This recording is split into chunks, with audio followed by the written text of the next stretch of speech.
all over the globe, pointing to the biological fact that women, when crossed, can unleash that extra chromosome. A bit sexist, but we thought we are going to own the sexism of the title.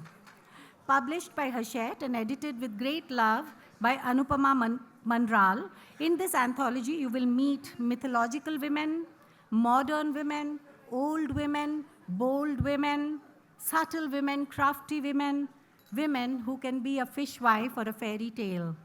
Sit back and take a deep breath. The readings are going to be in an alphabetical order. Anil Menon, from his story Rukun Figure, which means, in art, a figure seen from the back, science fiction by the only male writer in this collection. That's a dim recommendation. So how are you all doing?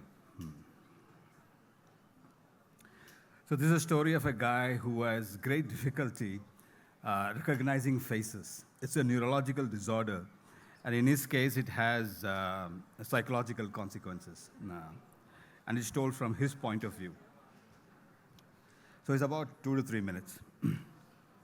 There I was, not looking to be found, scrolling away on my generic phone, seated in a generic chair in the generic lobby of a generic hotel, hosting a generic conference on machine learning. I had just listened to 3 presentations, each heralding a breakthrough.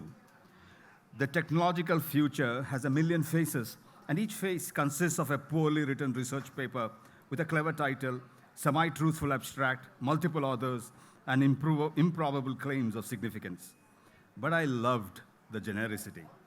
I sat quietly in the lobby with his easy-to-vacuum aesthetic, gathering my energy and resolve to sally forth into the crowd of indistinguishable faces and interview a famous egghead or two. My editor had told me to get some doomsday predictions, the gloomier the better, which meant I would have to collar some senior egghead. The young ones were all malarial with optimism. They didn't believe in unintended consequences. I continued to flick through the images of Rukun figure paintings on my phone, mostly Caspar David Friedrich's work. He was a master of depicting the figure from the back. As always, my gaze settled on his wanderer above the sea of fog. The corners of the screen expanded outwards, and the world, this generic world, fell away.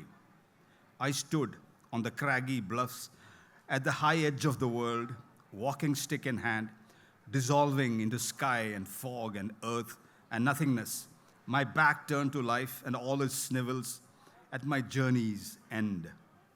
This high up in the world, the clouds had no faces. I do not know how long I was lost to the generic present, but when I opened my eyes, the lobby was clearing out. My legs felt stiff.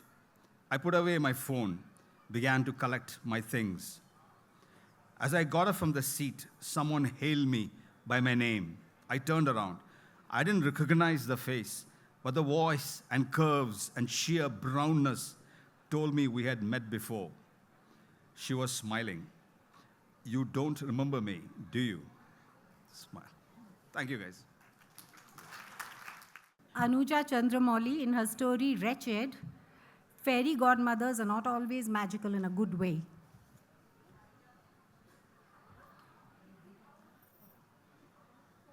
I'm vertically challenged, so I think I'll just stick with the mic. She had tried to make it as a writer and failed spectacularly. Not that she had expected anything else. It was only in her dreams that she ever managed to succeed. Life had always been a less than stirring litany of abject failure.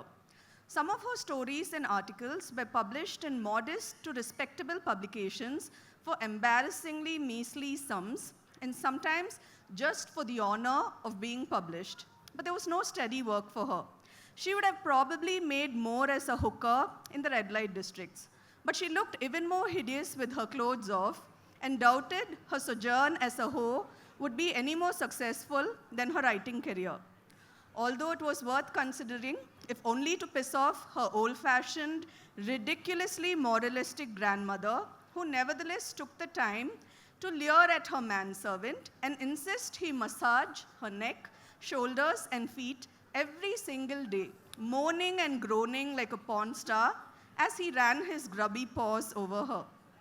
Eventually, she did land a soul-sapping gig with an entertainment website. Now, her job was to stalk celebs on social media and write gossipy or clickbait crap about them for a pittance. It was the best she could do, and so she looked at pics of the glitterati living it up in exotic locales, wrote about their affairs, boob jobs, drug habits, adorable kids, diet secrets, fitness regimes, current projects, and wished all the while that she were dead. Death by envy, frustration, and bitterness, a suitably wretched ending to an existence shorn of all things worth having. Or maybe a rape and robbery gone wrong, ending in her murder would be a better way to go. She didn't think she was properly suicidal. It was true that on some days, she did go to sleep thinking it would be a blessing if she didn't wake up in the morning. But the funny thing was, she thought a lot about dying without ever getting off her fat butt to do anything about it. Not surprisingly, like everything else in her life, her suicidal tendencies had the dubious distinction of being half-assed.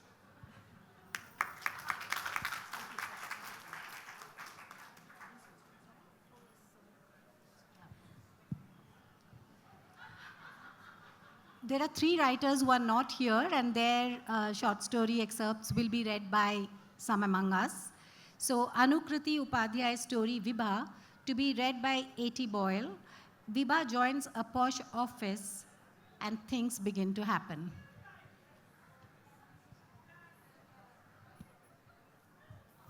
Hello.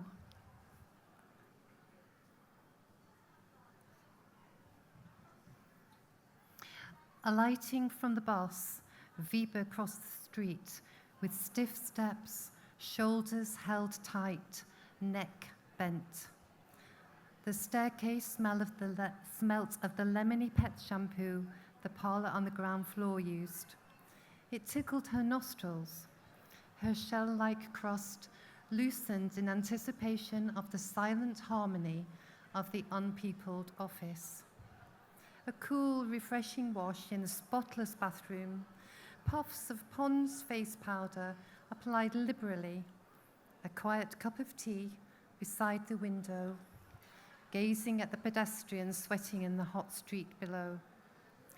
For these 2 hours, the office, its closed-up, pristine quietude, belonged to her alone. However, all this had changed in the past few days.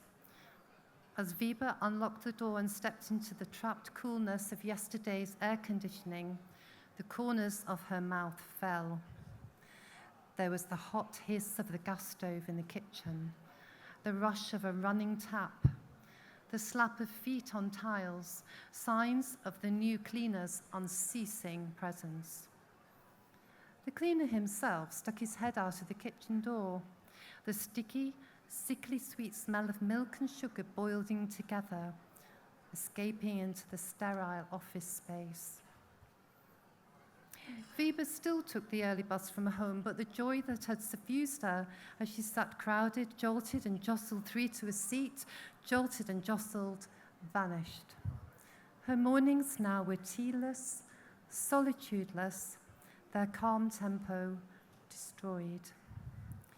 Some days she found the cleaner still asleep on his mattress, bottles of local alcohol beside it, the office reverberating with the sound of his snores, or paddling around shirtless, his eyes bloodshot, protruding belly hanging over frayed pair of cotton shorts, pale and hairless like the insides of the carcasses in butcher's shops.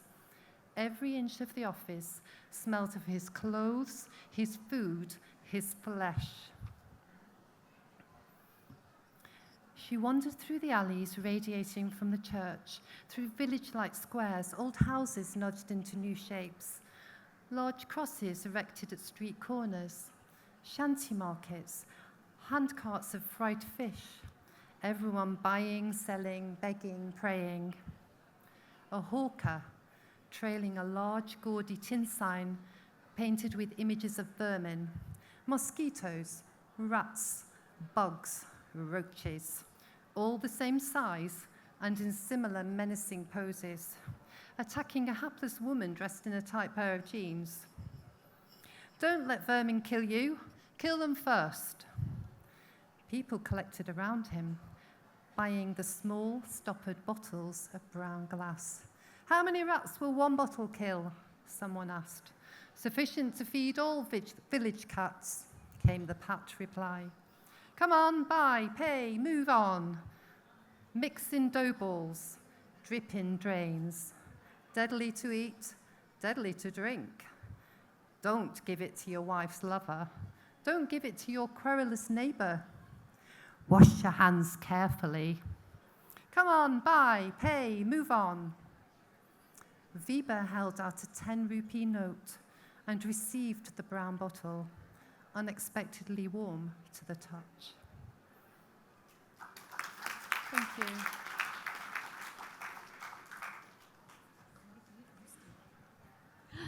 A.T. Boyle now, from her own story, The Man Who Types. He's a typist in Turkey, but who is she, that woman?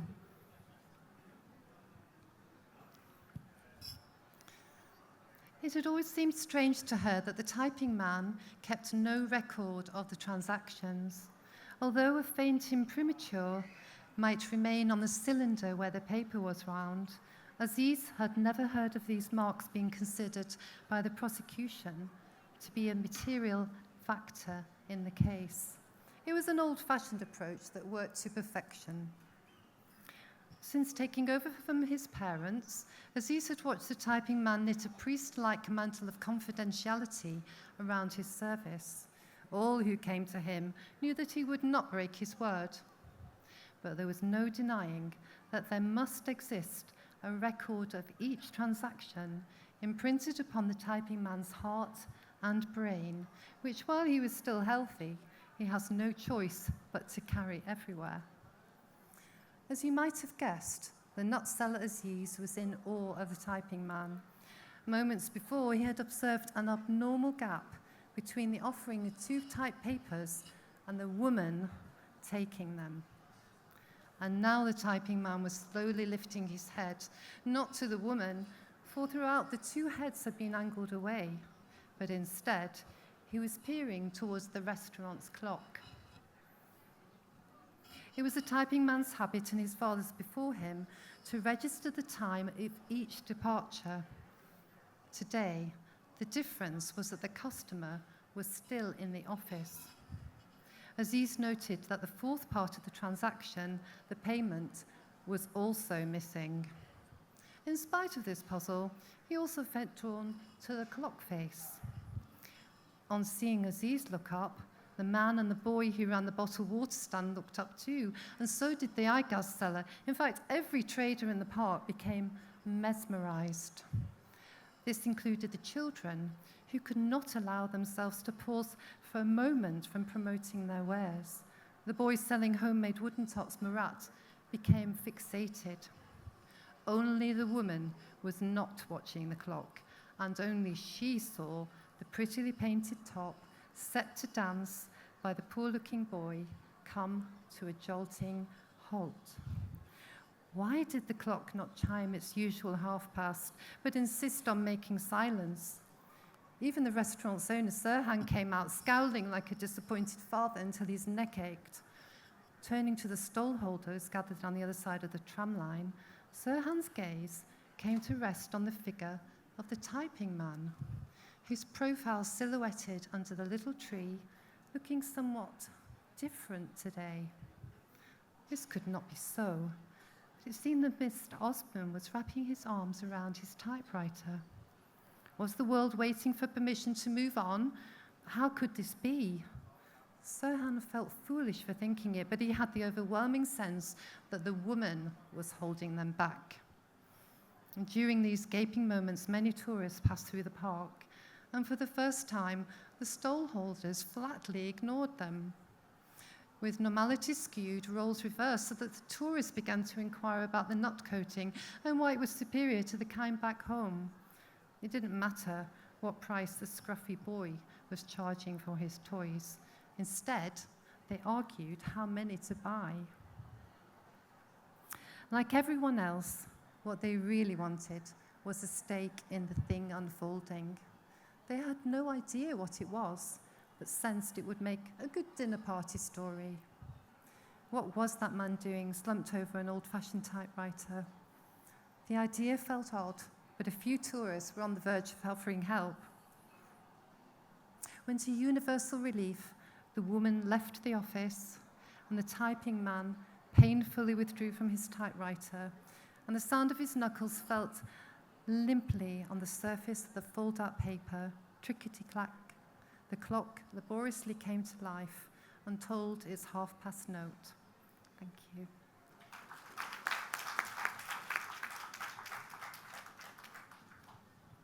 Catherine McNamara, from her story 3 Days in Hong Kong, about a woman who travels very, very far for hot sex, but who wouldn't?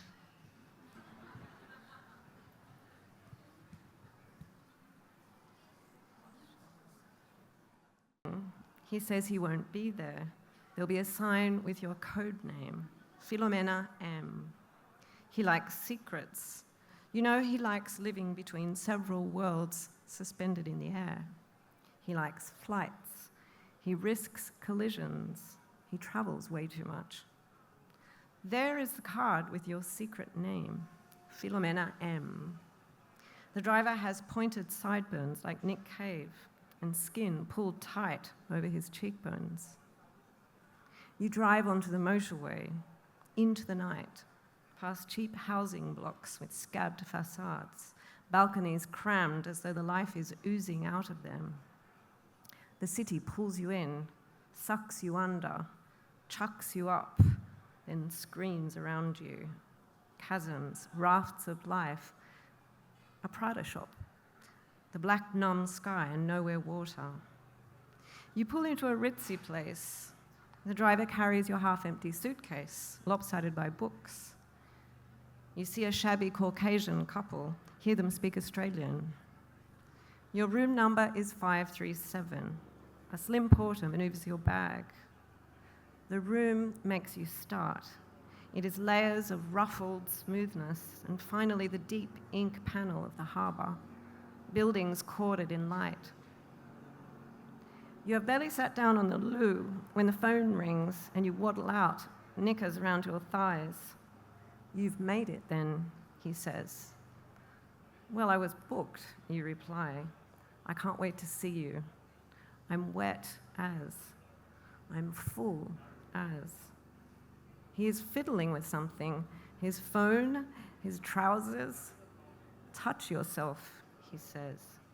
I am, darling. You are not. Listen, I can't make it tonight. Just sit tight. Rest yourself. I'll drop by early tomorrow. I'll wake you up with a little morning attention.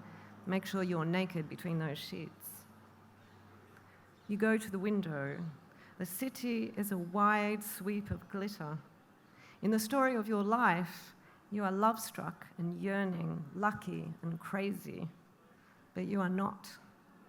You feel like laughing when he looms over you. You don't like the sound that escapes through his nose after sex. You don't like his bum. You run a bath, trying to imagine his apartment, his groomed wife, the people he employs to keep his life clean. You think he has 3 young sons. Thank you.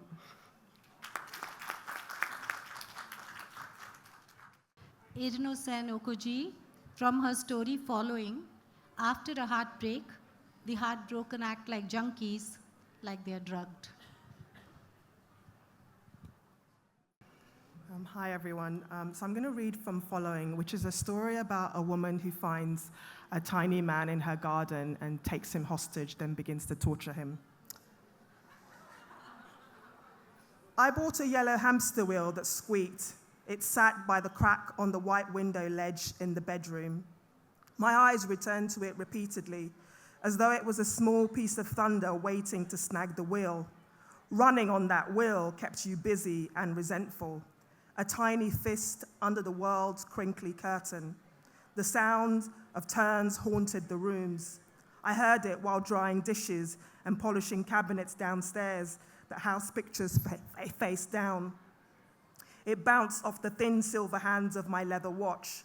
At times I saw you rushing towards me, waving your fists and talking in another language. I couldn't understand. And the wheel had replaced your leg, squeaking loudly, punctuating the sentences of an unfamiliar language. On the second day, I served you a portion of pasta coated in a wild mushroom and leek sauce. Please eat, I said, pushing the sauce of steaming food towards you. 5 minutes earlier, you'd torn clumps of matted hair from your head. It lay next to the food as though part of a twisted menu. You took a teaspoonful. I watched your lean, changeable face for approval. This isn't very good. I wish you'd disappear. You scrunched your features up. The words formed a stone map in my guts. Later that evening, you ran on the yellow wheel till it became snippets of a life spinning beneath your feet. The night was a canvas studded with stars, morphing from one day to the next. In its sky, we made love on a knife's edge, blinded by the blood from our cuts. Afterwards, a two-headed animal shedding skin in the broken ceiling dangled down. We sat in my wife's bathtub under a sea. Above, a man wearing tattered black trousers played the piano, Beethoven's Symphony No. 9, to us taking our clothes off, clothes that became fish in the grip of ripples.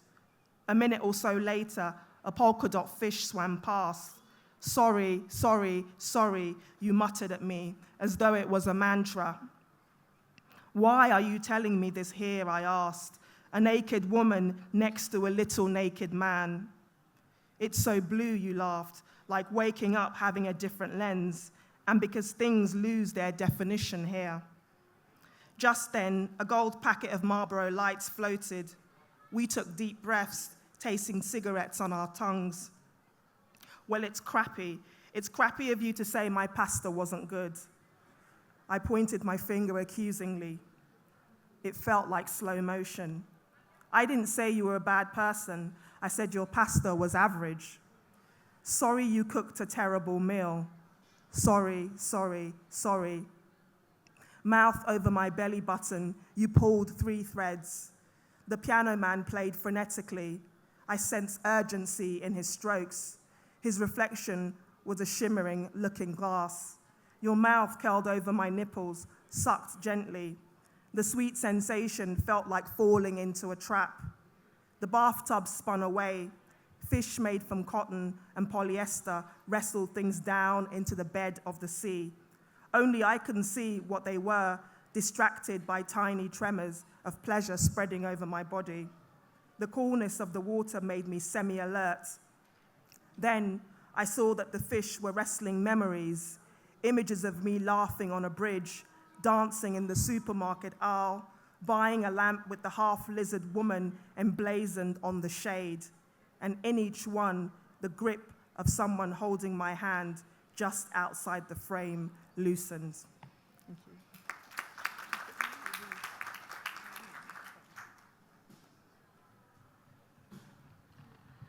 Jahnavi Barua from her story, The Thorny Apple, a former domestic help who returns to her hometown, a rich woman.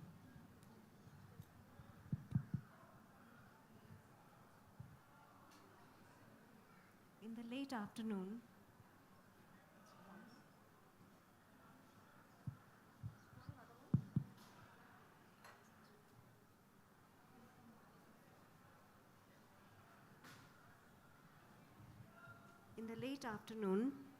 Podumi and her mother made their slow way down the path that led from their house to the village.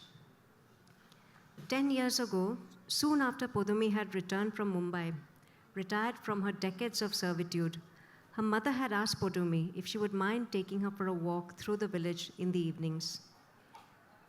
After her husband had died, the old lady had stopped going out. She spent her days and evenings in the hut and the small compound surrounding it. "I'm afraid," she told Podumi. "What is there to be afraid of?" Podumi wanted to ask, now that the gravest danger has passed. Her idle, useless husband had died, giving the old woman her freedom. The last thing Podumi wanted was to walk around the village in those early days. The village had been agog with excitement at the news of her return. Everywhere she went, she sensed the whispering behind her back. "She has come back an old woman, no husband, no children. So what? She has brought back pots of money. She's buying land, we hear." They were right about the land. After her father died, Podumi no longer sent all her wages home. She sent enough for her mother to live on and asked her mistress to bank the rest. She spent very little, and 20 years later, when she packed her few belongings into a suitcase, Podumi had a tidy sum in her account, enough to buy land in a village, enough to start a new life.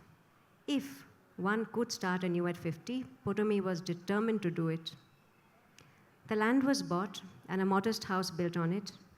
Podumi wanted to dance the day she and her mother moved in. She wanted to loosen her long hair and whirl around in the courtyard like she had when she danced the bihu with her friends. She was 20 again, life stretched out before her. Sweet, how sweet were those days after she started this new life.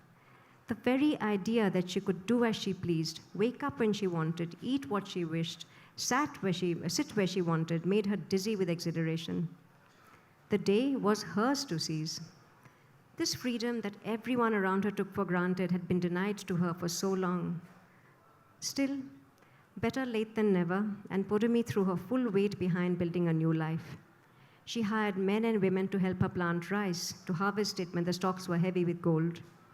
She toiled in the bari behind the house and coaxed luscious vegetables out of the eager earth.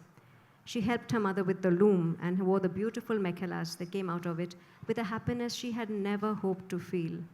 Ah, life was sweet.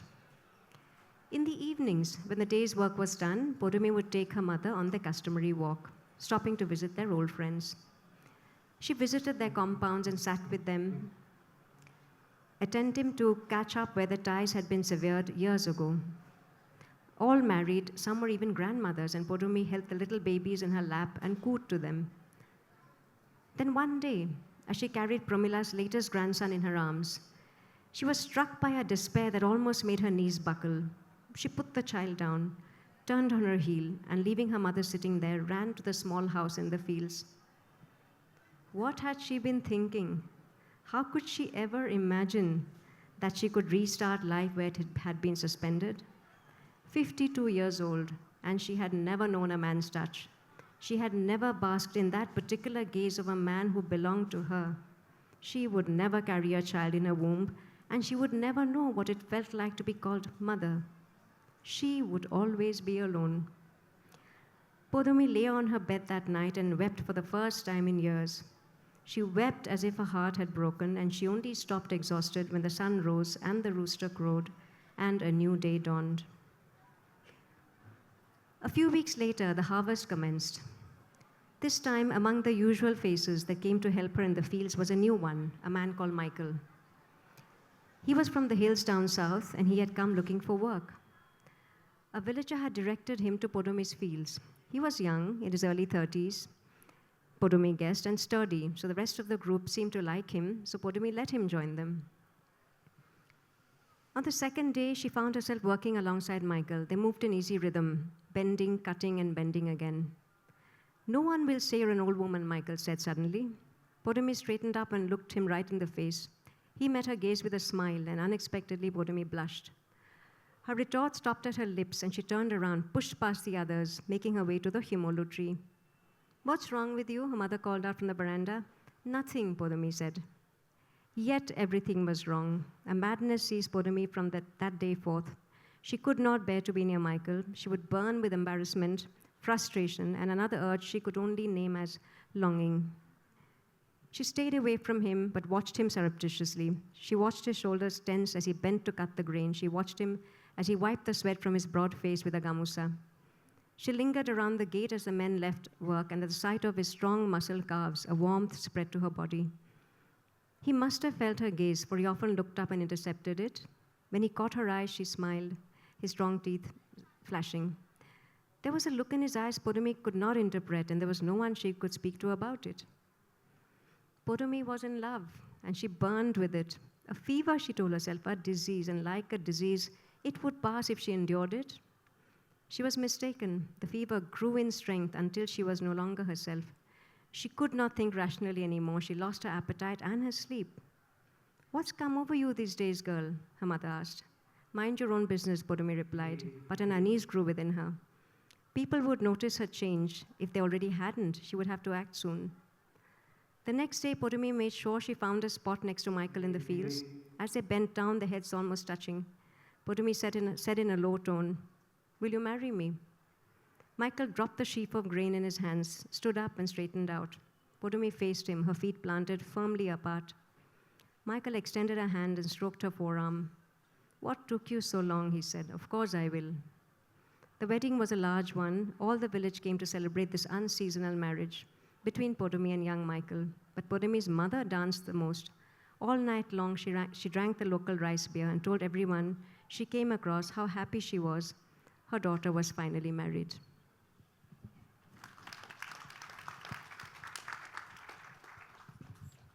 Kiran Manral, from her story, The Night of the Super Moon, where graves are empty and ghosts roam free.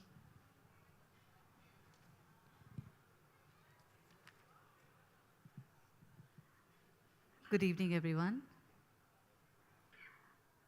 She turned towards the ruins and began walking purposefully towards us. The general populace of the ruins, spirits, ghosts, specters, scowls, shades, wraiths, phantoms, call us what you may, watched on, curious and perplexed. It was uncharacteristic for a young woman to enter these premises. Apart from the otherworldly residents, even the very human creatures who entered this place after sunfall were not the safest to be around. I swooped down towards her out of curiosity and an odd sense of protectiveness. She shivered as I hovered next to her, but kept on walking to the ruins with a determination that seemed worrisome. The father and the child were engrossed in watching the moon through the dinky little telescope and didn't seem to have noticed that she had stepped away. Where was she going? Did she not realize that this was no place to enter?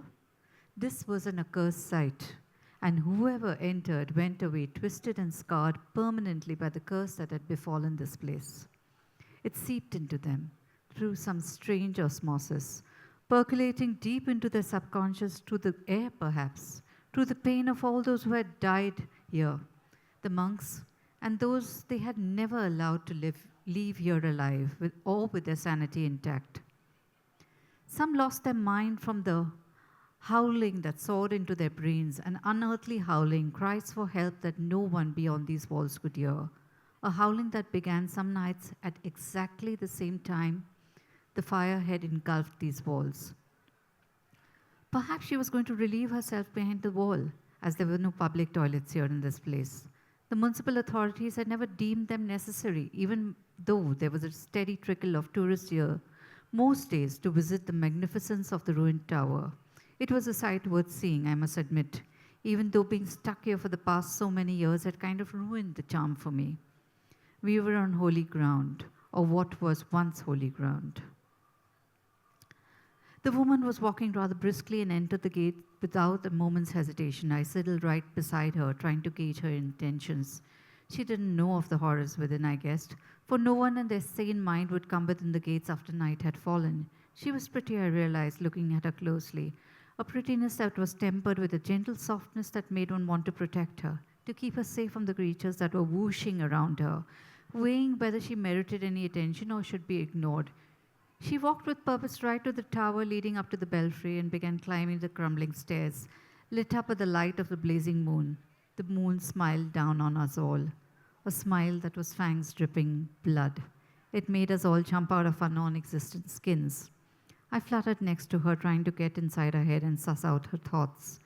It was not such a good idea to climb up, I tried telling her. The steps were steep, and the view was great, but not worth risking one's life. After all, she had a child to think of. She sighed. Thank you.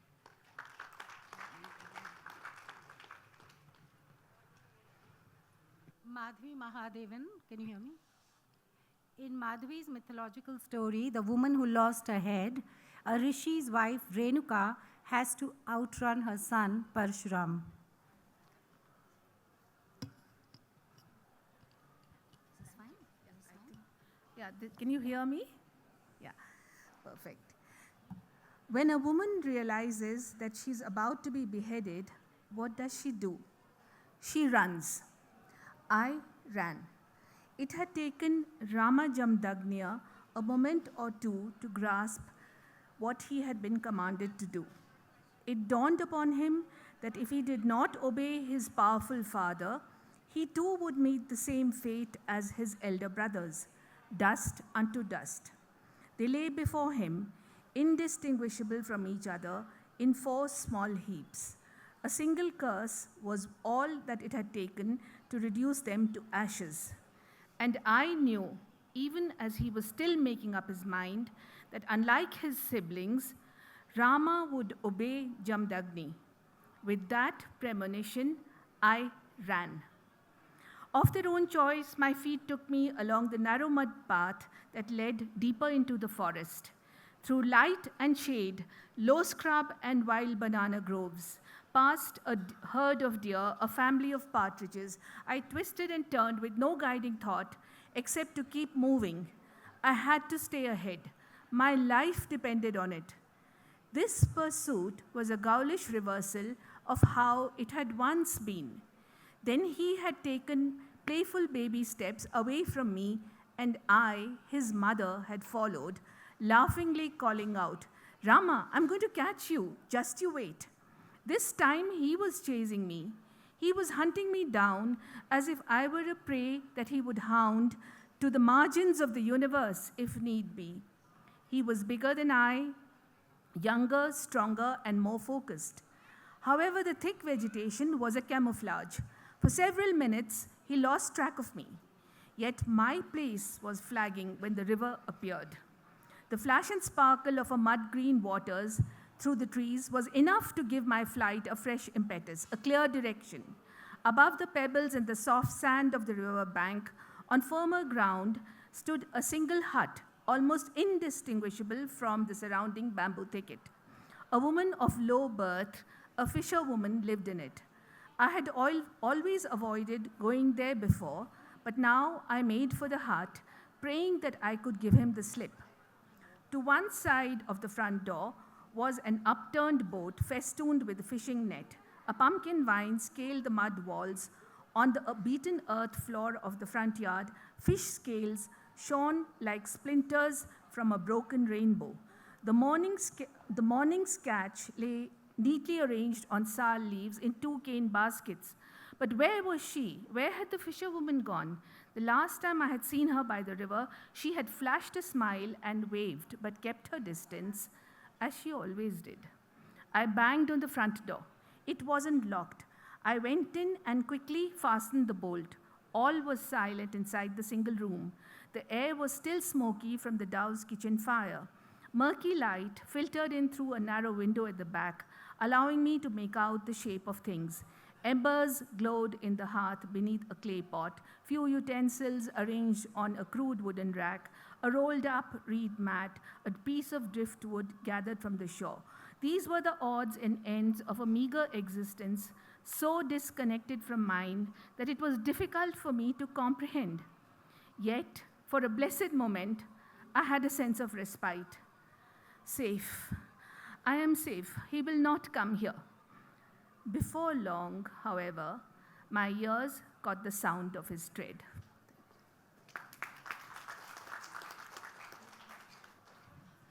The next 3 excerpts are going to be read by people here, of stories written by the people who are not here present today.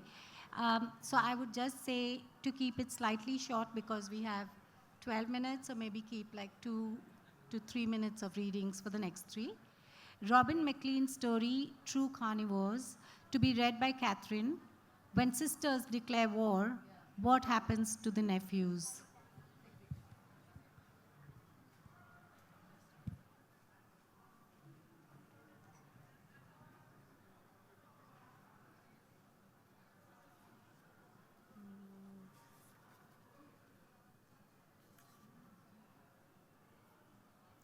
Sorry, I'm just trying to shorten the excerpt. It's a little bit too long. The context, it's a really chilling story. It's the story of an aunt who kidnaps her nephew. So they're on the road. They're camping, okay? And they actually travel across the US going from motel to motel.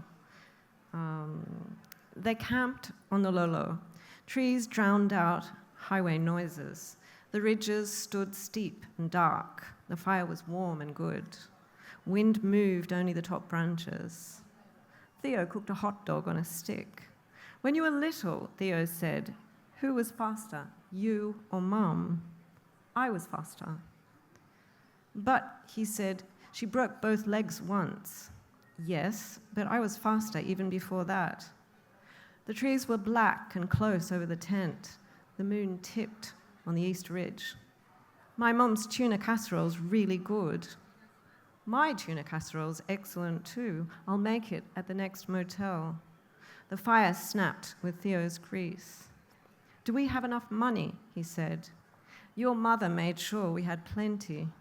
What if the bank with our money caught fire? It's in a computer, not a building. What if the computer got a virus? They'd fix it. What if the tech guys caught the plague, he said, spitting up blood, arms falling off? Bats banked and dipped around the smoke. Tech guys would come from the next town over. His hot dog had split down the side. He pried it into a bun. What if every town got the plague, he said, all America, corpses all over? They'd fly helicopters in from Canada, she said, full of tech guys. I'll stop there.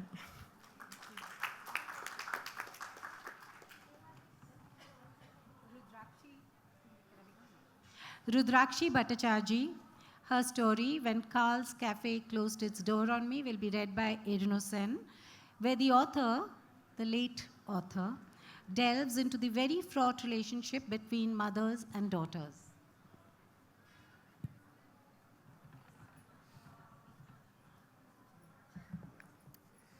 I'm really pleased to be reading this potent story, not just about mothers and daughters, but also the strangeness of small towns. We stood in the bushes till closing time, when the last waitress locked up and left. Bugs sat in my hair and mosquitoes reddened my calves, and I was sure we had been standing in trash. It was 11, there was no one in sight, and the street lights hung miserably in the sudden cold, harsh wind. They flickered on and off, and my mother once again pulled me out and in front of the glass doors of Carl's Cafe. The fire in my mother's eyes was at the fiercest it had ever been. She also looked the happiest she'd been in a long time. I could see large grey stones at her feet, and instantly I knew what she wanted to do. I also knew that there was no point in even trying to stop her. There, on the eve of our banishment from my favorite coffee shop, my mother delivered her soliloquy in pictures of glee and wonder. Her teeth chattered as she spoke in the cold, but the fire in her mind warmed her thoughts. We're going to get out if it's the last thing we do. I'll give you a nice life, I promise. One day, we'll be real people in a large mansion with stone-clad walls and a big pool. You like water, don't you? Never mind, I'll hire you 10 swimming instructors. Oh, and I'll take you to the center of my glitz and glamour. And now this is how we get there. We get out of this town. We make sure they throw us out. I'll get us thrown out, my girl. I'll force us to leave. Just you wait and watch what your mother is made of. Then she picked up the gathered stones and flung them at the glass walls. which stood almost ironically in front of us. The glass shattered, and I had a few measly throws too. But it was my mother who threw rock after rock, tears streaming down her face, tears of happiness, tears of joy. And I knew she was once again seeing that which wasn't there.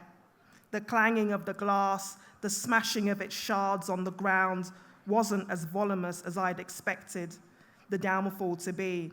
It was a distant murmur, a background to the rage inside my mother, the rage of unfulfilled dreams. My mother appropriated the glass walls with the power of the fear that she was destined for nothing. She blazed her desperate pleas for greatness. She heaved tiring failure and disappointment, and I stood a silent observer, but a follower in the night. There were no alarms that went off, but after a hazy 10 minutes, Carl appeared screaming, and my mother fainted, and I watched and fainted too. I'll stop there. Thank you.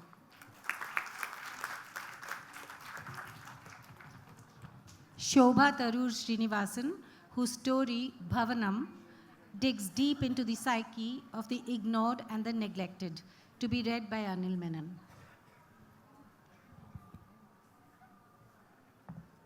So I talked with Shobha, and she said that she'd prefer that if I read this piece. So the setting is basically a Omna who raises Jyoti is neglected in her old age, and now Jyoti is returning to her ancestral house.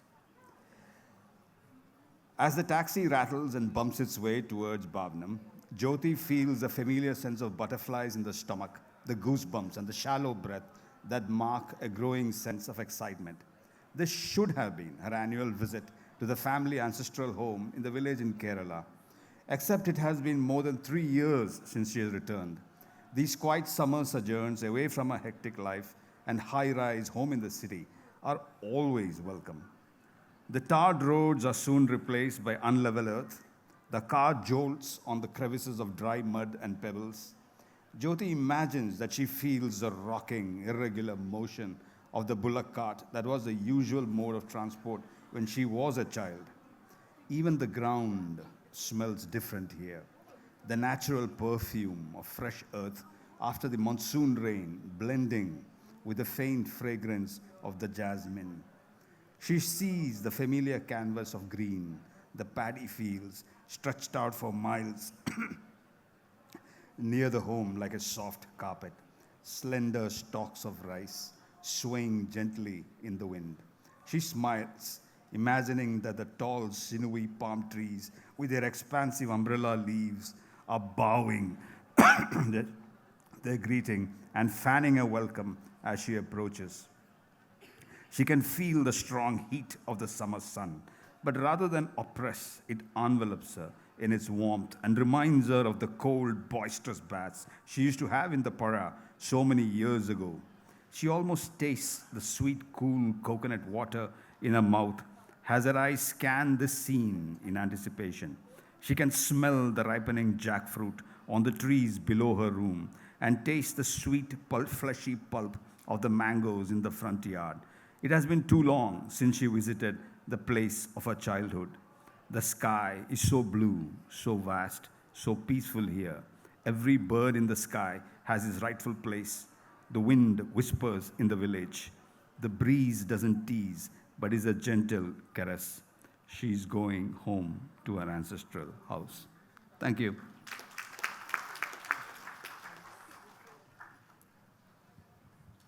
As you can see, I only had to edit and put together these stories, but these wonderful writers, what they did is each one of them shocked me in a different way, and every story was a very, very different facet of female disappointment, female empowerment, and the passion that they can bring to, and the task fulfillment that they can bring to everything, including revenge.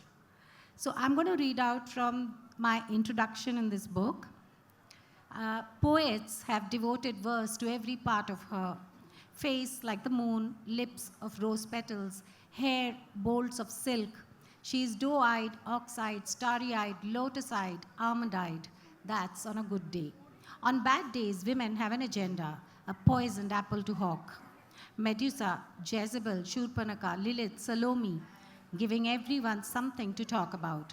The stories in this book explore revenge by mothers, brides, girlfriends, goddaughters, ghosts, family retainers, scheming aunts. The women are emotional or sly. First, they play nice. Then, eyes stop twinkling, the cheek stops dimpling. They curse freely, these uninvited witches at fairy tale christenings. The world has long grown indifferent to the sight of men losing their shit. Their anger is legend. They go to war, slay dragons, get into bar fights. They bore the world with their little boy games. Women, on the other hand, keep calm until betrayed. She will tell you if you ask her, she's looking after herself at last, whispering, I love you to the mirror, kissing glass. It's called survival. Don't cross her. You don't want her coming after you.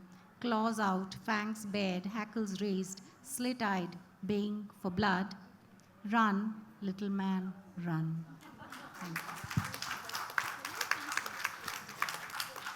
Thank you. Thank you, everyone. Thank you, Alison. Thank you, Catherine. Thank you, Irenosen. Thank you, Jahnavi, Kiran, Madhavi, Anuja, and Anil. Thank you so much. And thank you all.